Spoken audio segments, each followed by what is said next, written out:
Si on revient un tout petit peu sur ces deux portraits que je trouve personnellement un peu fous, hein, incarner le leadership dans cette sorte d'immobilisme et d'ostentation et de surabondance de signes légitimants, ça me paraît quand même pas très bon signe, honnêtement.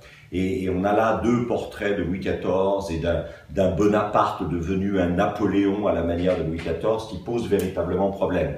Alors la question c'est comment on se sort de ça, comment est-ce qu'on peut échapper à ça? Je crois qu'on peut y échapper que par l'émergence d'une seule présence qui est celle du fou. Ici ce qu'on voit c'est le portrait d'un des fous, enfin je suis pas sûr que c'était un des meilleurs fous, un des fous les plus connus, mais il a eu l'avantage d'être peint, alors on s'en souvient aujourd'hui. Il s'appelait Gonella. Il était fou à la cour des Est, à Ferrare, au milieu du XVe siècle, bon, début de la deuxième moitié du XVe. Il a été peint par un très grand peintre français qui s'appelle Jean Fouquet, qu'on oublie un peu parfois.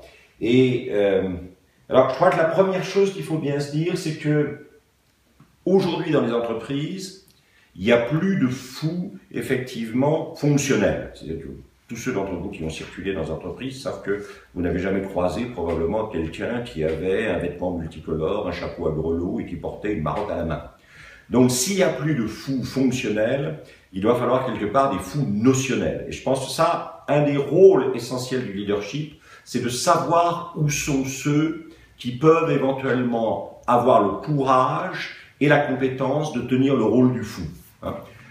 Courage parce que le fou, c'est celui qui empêche de tourner en rond.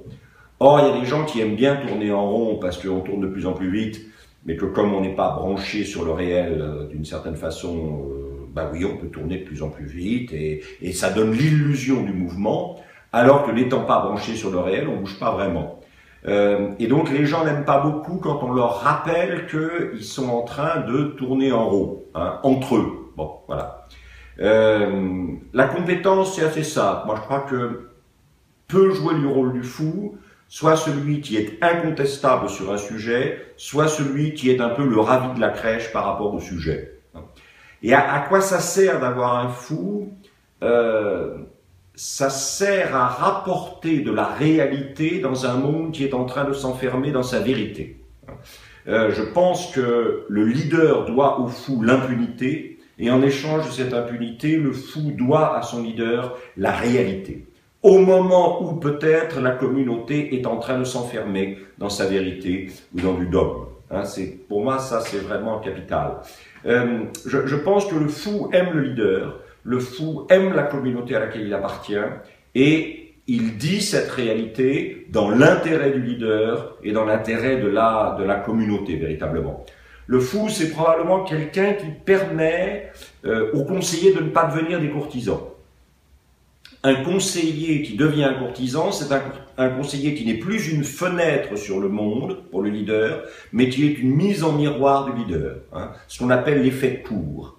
Là où il n'y a pas de fou, les conseillers se dégradent en courtisans, ce qui un jour veut dire qu'ils feront payer ça au leader. Hein. À la première fragilité du leader, ils se retourneront contre lui pour le dévorer, parce qu'il les a d'une certaine manière obligés à se dégrader de conseillers en courtisans. Et ça, le fou empêche cette dégradation, ce qui est important. Le fou, c'est par essence quelqu'un qui fonctionne effectivement dans ce qu'on appelle l'anamorphose, c'est-à-dire la capacité à voir deux images dans une seule.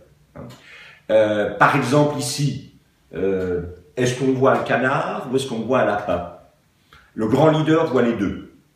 Et il est capable de repérer le canard dans le lapin ou le lapin dans le canard, c'est-à-dire qu'il est capable de repérer l'obstacle dans l'opportunité et l'opportunité dans l'obstacle. C'est clair.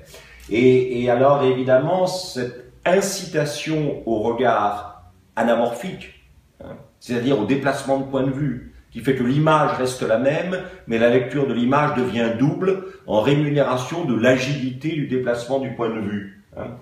Quelqu'un s'est amusé à ça, Arcimboldo bien sûr. Hein. Le problème, quand vous voyez ça, c'est que vous vous dites, tiens, c'est une nature morte. Et ce que Arcimboldo vous dit, c'est que vous devriez avoir l'agilité de faire le poirier. Comme ça, vous verriez la nature morte comme ça.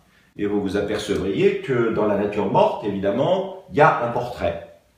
Et alors évidemment, Un fou, c'est quelqu'un qui vous aide à percevoir dans le collaborateur, non pas une nature morte, mais une présence.